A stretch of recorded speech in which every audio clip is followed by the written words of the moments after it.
It's a dream job for me. It's the country where I work all my career. I arrived in a club that was fighting for relegation, and I left the club in a top 3 position. Again, without critics, there is no progress. If you don't have people criticizing you, you will always think that you are good and you will stay in your comfort zone. Perfect.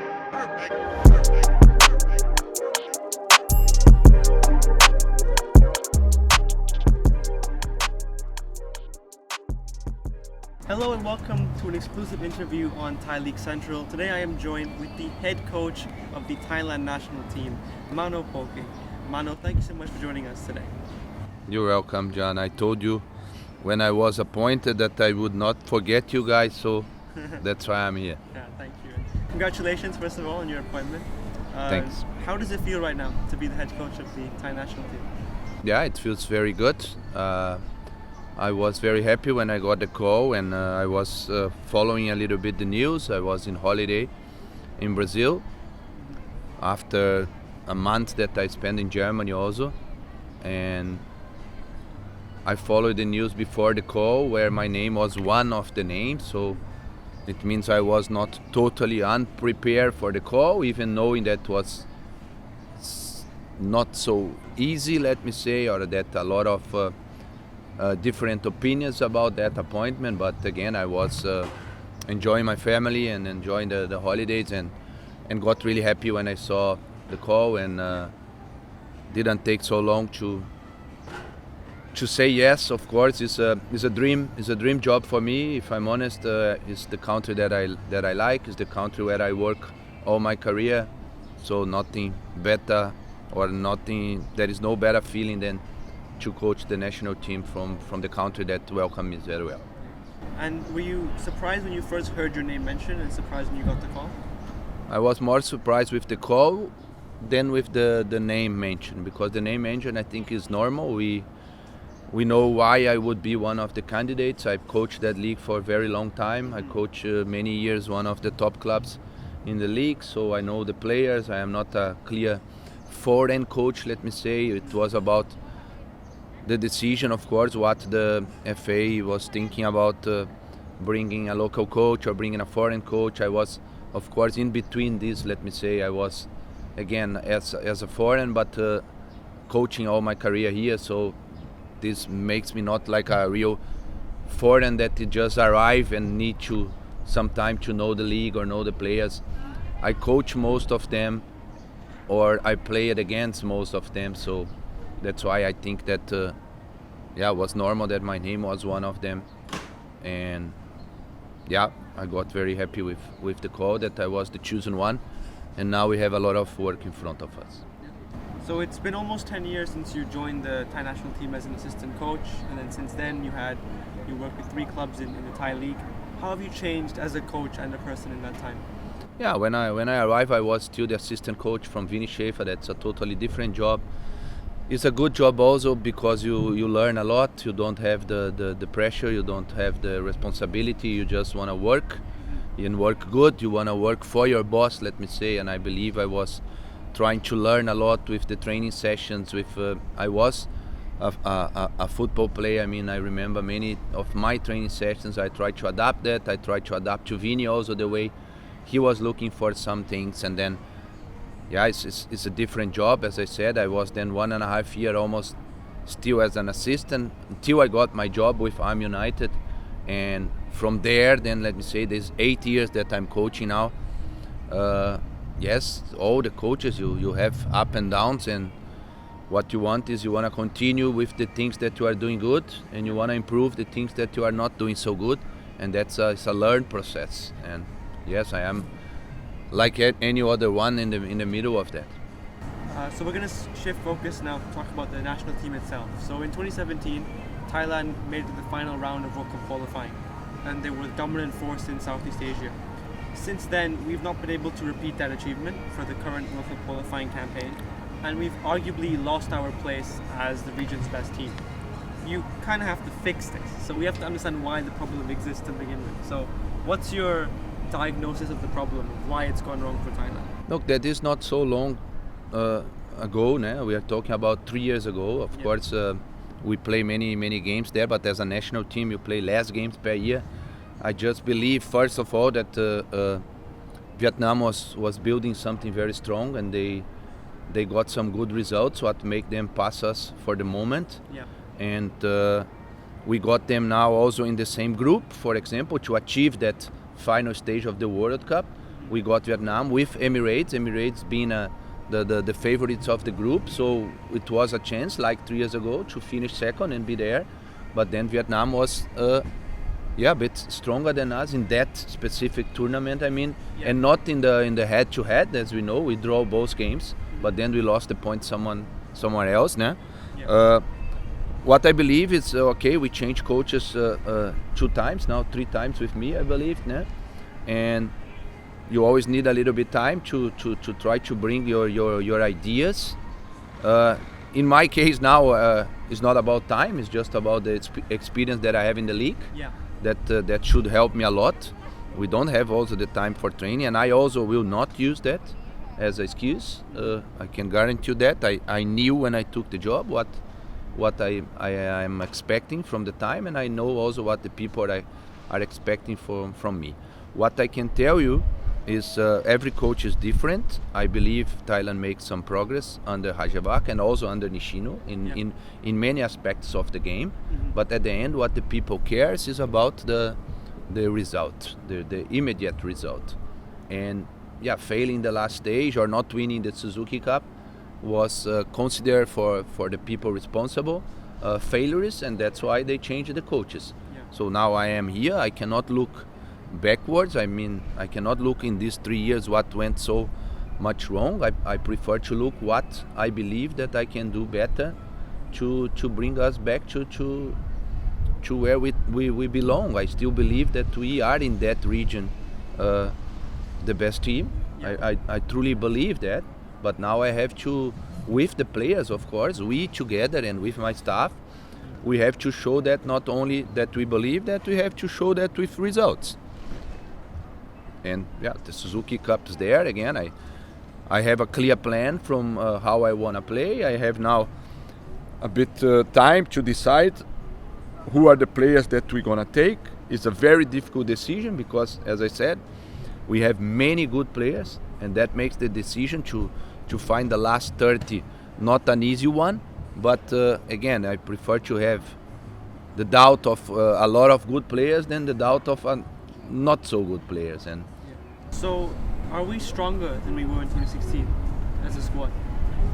Yeah, I believe we still have a lot of players from that 2016 generation, and then we have plus some very young boys now coming out and playing regularly in their teams. What make them also potential players to join.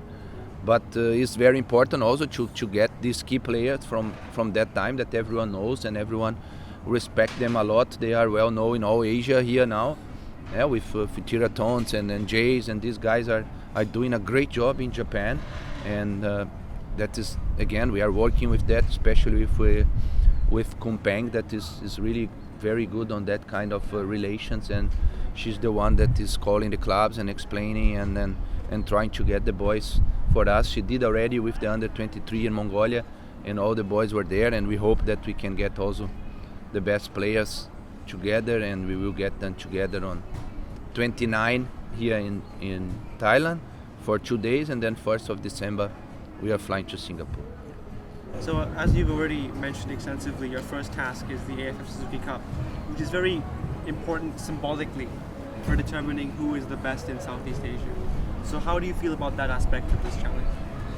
Look, I used to make some jokes, né? I mean, not jokes, but the Thailand in the last 8 years that I'm here is like that. The coach will always be judged for the Suzuki Cup, because it's the one that is winnable. It means if you win, you stay, and then you go to the qualifiers that are very difficult. If you lose, you go. And normally, who wins is staying, who is losing is going. Always like that. What I can tell you is the people and also myself, of course, we get excited for that cup because it's the trophy that you can see in your hands. Everyone in a football club, if you cheer Montong, BU, Buriram, Bangkok, what you want? You want to win titles. And why the people get excited with the Suzuki Cup? Because there they see the possibility to win the title, to take the trophy, to celebrate. Yeah, and I think that is why it's so too much prestigious there. And again, if you have the possibility to win, that's what we want to do. Unfortunately, there are some critics of yours, we have to mention, who highlight the fact that even though you did great work with Bangkok United over the many years there, you weren't able to take the final step and deliver a major trophy. How do you respond to that criticism?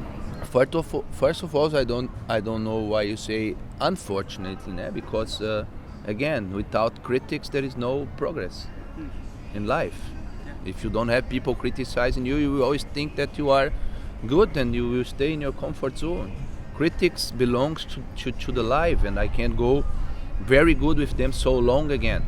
Nobody put in question my personality or insult me or my family or something like that. Where you cross the line, then it's okay. Then it's not critics anymore. Yeah. But when it's based on what the people believe in football thinking, then it's okay. I understand that. I respect that opinion because it's true. I didn't win a title with BU, but I have a little bit different perspective about just winning titles. Again, this is the main reason why we coach, is the main target and the main goal that you need to have. But I don't consider, for example, my time with Bangkok United a losing time. For me, it was a winning time. Yeah. I arrived in a club that was fighting for relegation, and I left the club in a top 3 position every single year and on competing for the titles and achieving semi-finals, going to qualifications of the Champions League, and at the end only one can win. But the first years that I'm there, we faced very strong opponents. It was not that easy to win. Of course, with the time we build the club, we invest more and more, the pressure got higher, and it's understandable. Then you need to win the title, and when the time came that I didn't think that or I didn't feel anymore that I could do it, I left the club and I let now someone do the job, and I will go to the next job. And again, I have now, with the Suzuki Cup, a great opportunity to win that title. We have a good team. I believe on that players. We are strong enough, and then I will try again. You're also known for playing a very certain style of possession and attacking football. Do you think that style played a role in your appointment and plays a role in how people think about you? I believe, and I hope that is also the case, because especially for the Suzuki Cup, I believe that style can help Thailand. Mm-hmm. I really believe that, because we have players for playing that way. Yeah. I know them very well, and I think they fit to that kind of football. And the only thing I can tell you is that I hope that the appointment has also to do with that, because I really believe that with that style, with this attacking football, ball possession-based football, we can achieve the results that we needed. So here's a bit of a tougher question. I'm going to probe it here. Do you continue and persist with that style of football because you genuinely believe that's the best way to win? Or do you do it because, irrespective of winning, it's the best way to play? Of course, I persist in this system because I believe it's the best way to win games. I don't play that because it's just a beautiful way to play. I really believe that is the way that you can play, where you can create more chances than your opponent, and consequently you can score more than your opponent. And this is what makes us win games. And that's the only reason why I play that, not because of the static of the game, just because I really believe. And again, I'm a big fan of that football in other clubs and from other coaches. Yeah. And that's the way I also try to work. I mean, when you plan your training sessions, when you have the idea how you will play, how to make an exercise that will help the players to play that way, is everything related to that kind of football. And that's why I keep insisting on that. And yes, I believe one day we will get also the trophies that I'm missing, playing that kind of football, because I believe that is the best way to win. And final question, it's a broad one. What's your message to the fans ahead of the tournament? Look, the message for the fans must be really clear from my side. I mean, I think when we go for this kind of job, it's really not about the person, or sometimes even not about the players, it's just about the country. And it would be so nice that we can all get together in that mission, not thinking about I like this or I don't like that. Again, we just want to see Thailand winning titles, and I want the same, and the players want the same, the board want the same. So let's get in the same way, and let's help each other and support each other, especially the players. Again, nothing to do with my person. You still can criticize or have your opinion, but again, when it comes to the game, just support and cheer them 90 minutes long, because the players will feel that, they know that they are playing for the encounters, they are proud of that, and it's very important that they feel the support of the fans. Thank you so much, Mano. You're welcome.